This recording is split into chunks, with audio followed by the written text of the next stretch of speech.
नमस्कार विद्यार्थी मित्रांनो, स्वागत आहे पुन्हा एकदा नवीन व्हिडिओमध्ये। तर MPSCची ग्रुप सीची जाहिरात जी आहे ती मागे प्रसिद्ध झालेली होती आणि त्या बाबतीत एक महत्त्वाची आणि एकदम इम्पॉर्टंट अपडेट जी आहे तर ती सध्या आलेली आहे आणि त्यामध्ये ग्रुप सीची जी ॲड आहे, ग्रुप सीची जी जाहिरात आहे तर त्यामध्ये आता तलाठींची पदे जी आहेत तर ती ॲड करण्यात आलेली आहे। तलाठी हे पद त्यामध्ये ॲड करण्यात आलेलं आहे आणि त्याची नव्याने जाहिरात जी आहे किंवा मग त्यामध्ये नवीन पद जे आहेत तर ते वाढवलेले आहे, पदसंख्या एकूण वाढवलेली आहे। तर ते एकूण पद किती असणार आहेत, त्यांची अंतिम डेट काय असेल फॉर्म भरण्याची आणि ते कशा पद्धतीने असणार आहे तर त्या सगळ्या अपडेट्स या व्हिडिओमध्ये आपण बघणार आहोत। त्यामुळे व्हिडिओ शेवटपर्यंत बघा आणि आवडला असेल तर व्हिडिओ लाईक नक्की करा।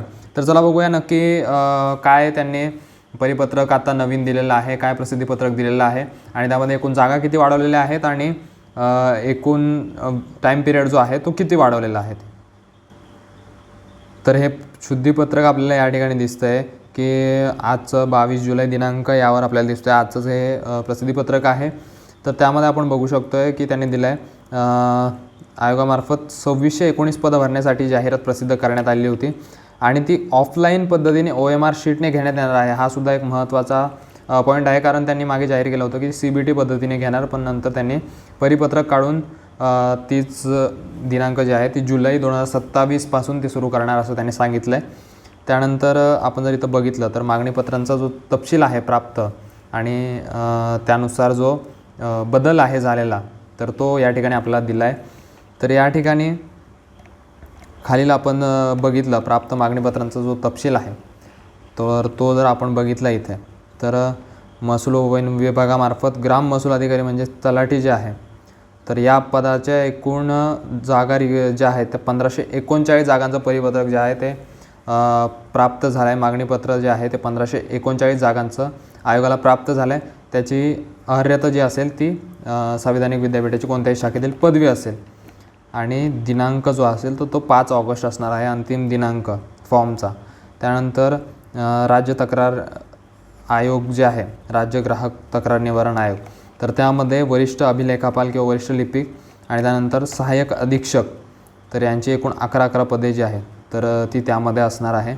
त्यानंतर कृषी विभागाचं जे आहे तर सहाय्यक मत्स्य व्यवसाय विकास अधिकारी तर त्यामध्ये मत्स्य विज्ञान शाखेतली पदवी तुम्हाला लागणार आहे। त्यातील 254 पदे तब्बल त्यामध्ये ॲड केलेली आहेत।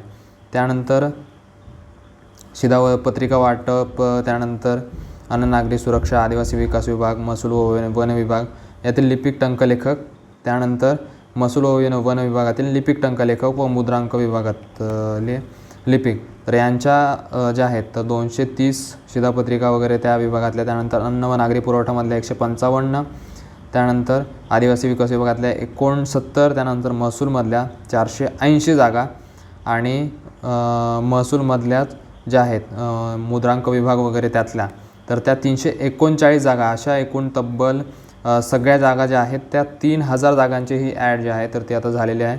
3000 जागांचं त्यामध्ये आपल्याला मागणीपत्र जे आहे तर ते यामध्ये दिसतं आहे। त्यानंतर जे आहे अर्ज सादर करण्याचा कालावधी वगैरे तो काय असेल त्यामध्ये सुद्धा सुधारणा त्यांनी केलेली आहे। अर्ज सादर करण्याचा अंतिम दिनांक जो असेल तो 5 ऑगस्टपर्यंत त्यांनी वाढवलेला आहे। जी आधी जुलैपर्यंत होती तर ती आता ऑगस्ट 5 पर्यंत त्यांनी केलेली आहे। त्यानंतर शुल्क भरण्याचा 8 ऑगस्टपर्यंत असणार आहे आणि इथे आपण बघू शकतो की चलनाद्वारे शुल्क भरण्याची पद्धत जी आहे ती बंद करण्यात आली आहे। Debit card, credit card, net banking आणि UPIने देखील आपण आता भरू शकणार आहोत। त्यामुळे आता जी आहे तर एकूण ॲड जी आहे तर ती 5707 पदांची ॲड जी आहे तर ती झालेली आहे। अजून काही त्यामध्ये अपडेट असतील, अजून काही पदे त्यामध्ये जर ॲड झाली किंवा पदसंख्या त्यामध्ये वाढली तर त्याचे अपडेटसुद्धा आपल्या चॅनलवर तुम्हाला मिळणार आहे। त्यामुळे व्हिडिओला तुम्ही तुम्हाला आवडला असेल तर लाईक करा, चॅनलला सबस्क्राईब करायला विसरू नका जेणेकरून नवीन अपडेट्स तुमच्यापर्यंत पोहोचतील आणि आपलं टेलिग्राम चॅनल आहे त्याला देखील तुम्ही फॉलो करू शकणार आहात। तुम्हाला करायचं असेल तर करू शकता। तर अशाच नवीन अपडेट जे आहेत त्या आपल्या चॅनलवर भेटत राहतील, त्यामुळे चॅनलला सबस्क्राईब करायला विसरू नका। चला भेटूया पुढच्या व्हिडिओमध्ये आणि तुमच्या तयारीसाठी, तुमच्या परीक्षेसाठी, तुमच्या अभ्यासासाठी सगळ्यांना ऑल द बेस्ट। व्यवस्थित अभ्यास करा आणि तलाठी भरती ज्यासाठी बरेच मुलं तयारी करत असतात किंवा वाट बघत असतात तर त्यासाठी सगळ्यांना ऑल द बेस्ट। चला पुढच्या व्हिडिओमध्ये, तोपर्यंत काळजी घ्या।